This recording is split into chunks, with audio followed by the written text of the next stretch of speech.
ഹരേ കൃഷ്ണ. എല്ലാവർക്കും മാധവത്തിലേക്ക് സ്വാഗതം. ശ്രീമദ് ഭഗവത്ഗീതയിലെ 2-ാമത്തെ അധ്യായം സാഖ്യ യോഗം.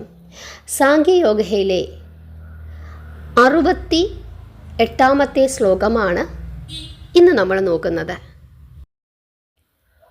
തസ്മാത് യസ്യ മഹാബാഹോ നിഗ്രഹീതാനി സർവശഃ ഇന്ദ്രിയാണി ഇന്ദ്രിയാർത്ഥേഭ്യ തസ്യ പ്രജ്ഞാ പ്രതിഷ്ഠിത.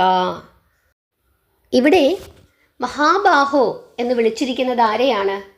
അർജുനനെയാണ്.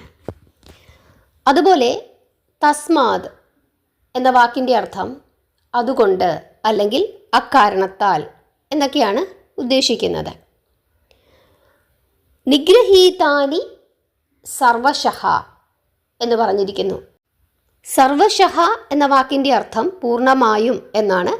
അതുപോലെ നിഗ്രഹീതാനി അർത്ഥം സംയമനം എന്നാണ്. ഇന്ദ്രിയാണി എന്ന വാക്കിൻ്റെ അർത്ഥം എല്ലാവർക്കും അറിയാം, വിഷയങ്ങൾ. ഇന്ദ്രിയാർത്ഥേഭ്യ അർത്ഥം വിഷയവസ്തുക്കൾ എന്നാണ്. തസ്യ അവൻ്റെ പ്രജ്ഞ ജ്ഞാനം പ്രതിഷ്ഠിത. പ്രതിഷ്ഠിത എന്ന വാക്കിൻ്റെ അർത്ഥം ഉറച്ചത് എന്നാണ്. ഇവിടെ ശ്ലോകാർത്ഥം എന്താണ് എന്ന് ചോദിച്ചു കഴിഞ്ഞാൽ ഭഗവാൻ അർജുനനോട് പറയുകയാണ്, അല്ലയോ പൗരുഷശാലിയായ അർജുന, അക്കാരണങ്ങളാൽ അല്ലെങ്കിൽ അതുകൊണ്ട് ആരുടെ ഇന്ദ്രിയങ്ങളാണോ പൂർണ്ണമായും ഇന്ദ്രിയ വിഷയങ്ങളിൽ നിന്ന് അകറ്റപ്പെട്ടിട്ടുള്ളത് അയാളുടെ പ്രജ്ഞ, അയാളുടെ ജ്ഞാനം ഉറച്ചതായിരിക്കുമെന്ന് പറയുന്നു. ഇവിടെ ഇന്ദ്രിയങ്ങളെ പറ്റി പറയുന്നുണ്ട്, ഇന്ദ്രിയങ്ങളുടെ നിഗ്രഹത്തെ പറ്റി പറയുന്നുണ്ട്. ഇന്ദ്രിയങ്ങൾ എന്നുദ്ദേശിക്കുന്നത് കണ്ണ്, ചെവി, മൂക്ക് ഇങ്ങനെയുള്ള കാര്യങ്ങളൊക്കെയാണ്. കണ്ണുകൊണ്ട് കാണാതെയും ചെവി കൊണ്ട് കേൾക്കാതെയും നമുക്കൊരിക്കലും ഇരിക്കാൻ സാധിക്കുകയില്ല. അങ്ങനെ ചെയ്തതുകൊണ്ട് അത് ഇന്ദ്രിയ നിഗ്രഹം ആവുകയും ഇല്ല.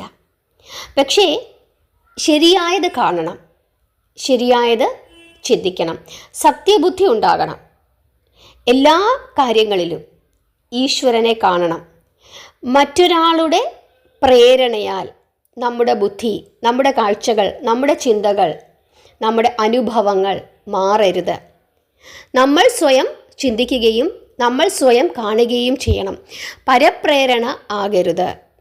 എല്ലാത്തിലും ഈശ്വരനെ കാണണം. ബ്രഹ്മസ്വരൂപമാണ് എല്ലാമെന്ന് തിരിച്ചറിയണം. അങ്ങനെ ശരിയായി കാണുകയും ശരിയായി കേൾക്കുകയും ശരിയായി ചിന്തിക്കുകയും ചെയ്യുന്ന ഒരു മനുഷ്യൻ്റെ ബുദ്ധി എപ്പോഴും ഉറച്ചതായിരിക്കും എന്നാണ് പറഞ്ഞിരിക്കുന്നത്. ഇവിടെ മറ്റാളുകളുടെ പ്രേരണയിൽ നമ്മൾ കാണുകയും ചിന്തിക്കുകയും ചെയ്യരുത് എന്ന് ഭഗവാൻ നമ്മളോട് വീണ്ടും വീണ്ടും പറയുന്നു. ഇനി നമുക്ക് 69-ാമത്തെ ശ്ലോകത്തിൽ ഭഗവാൻ എന്താണ് അർജുനനോട് പറയുന്നത് എന്ന് നോക്കാം. യാ നിശാ സർവഭൂതാനാം തസ്യാം ജാഗർത്തി സംയമി യസ്യാം ജാഗ്രതി ഭൂതാനി സാ നിശാ പശ്യതോ മുനേഹ. ഇവിടെ യാ എന്ന വാക്കുകൊണ്ട് ഭഗവാൻ ഉദ്ദേശിക്കുന്നത് ഏത് എന്നാണ്? നിശ. എന്താണ് നിശയുടെ അർത്ഥം? രാത്രി. സർവഭൂതാനാം എല്ലാ ജീവികളും, തസ്യാം അതിൽ തന്നെ, ജാഗർത്തി, ജാഗർത്തി എന്ന് വെച്ചു കഴിഞ്ഞാൽ ഉണർന്നിരിക്കുക, സംയമി സംയമനം, യസ്യാം ഏതൊന്നിൽ, ജാഗ്രതി ഉണർന്ന്, ഭൂതാനി എല്ലാ ജീവികളിലും, സാ അത്, നിശ രാത്രി, പശ്യതോ കാണുന്നു, മുനെ അർത്ഥം മുനി. ഇനി ശ്ലോകാർത്ഥം നോക്കാം. രാത്രിയിൽ സംയമനം ശീലിച്ചവൻ ഉണർന്നിരിക്കുന്നു. ഏതൊരു വിഷയാനുഭവത്തിലാണോ ജീവികൾ ഉണർന്നിരിക്കുന്നത് അത് സത്യദർശിയായ മുനിക്ക് രാത്രിയാകുന്നു. നിങ്ങൾക്ക് മനസ്സിലായോ ഇവിടെ എന്താണ് ഭഗവാൻ ഉദ്ദേശിക്കുന്നതെന്ന്? രാത്രിയിലെ ഉറക്കം അത് നമുക്ക് യാതൊരു ബോധവും തരാത്തതാണ്. നമ്മളിങ്ങനെ ഒന്നും അറിയാതെ ഇങ്ങനെ ഉറങ്ങുന്ന ഉറക്കമാണ് എന്തെന്ന് പറയുന്നത്? രാത്രിയിലെ ഉറക്കം. നമ്മൾ സാധാരണ പറയും രാത്രിയിൽ എന്ത് ചെയ്യുന്നു, ബോധം കെട്ട് ഉറങ്ങുന്നു.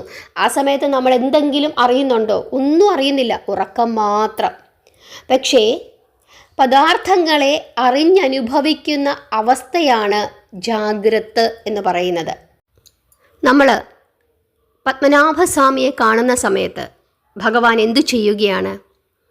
അനന്തൻ്റെ പുറത്ത് യോഗനിദ്രയിലാണ്. ഭഗവാൻ നിദ്രയിലാണ്.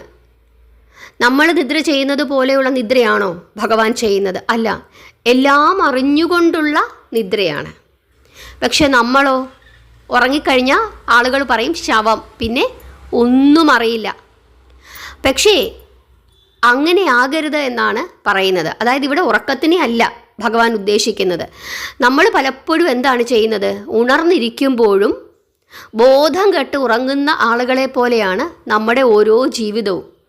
അതായത് സത്യത്തെ നമ്മൾ ഒരിക്കലും കാണുന്നില്ല, എന്നിട്ട് മായയെ മാത്രമാണ് നമ്മൾ കാണുന്നത്. അതുകൊണ്ടാണ് പലപ്പോഴും നമ്മൾ തെറ്റുകളിലേക്ക് പോകുന്നത്, അല്ലെങ്കിൽ തെറ്റുകൾ പറയുന്നത്, തെറ്റുകൾ ചിന്തിക്കുന്നത്.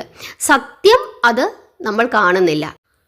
മറ്റാരെങ്കിലും പറയുന്ന കാര്യം ഏറ്റുപാടുക മാത്രമാണ് നമ്മളെപ്പോഴും ചെയ്യുന്നത്. അതായത് ഉണർന്നിരിക്കുമ്പോഴും നമ്മളെപ്പോലെയുള്ള ആളുകൾ എന്താണ്? ഉറക്കത്തിലാണ്. ശരിയായത് അവർ കാണുന്നില്ല.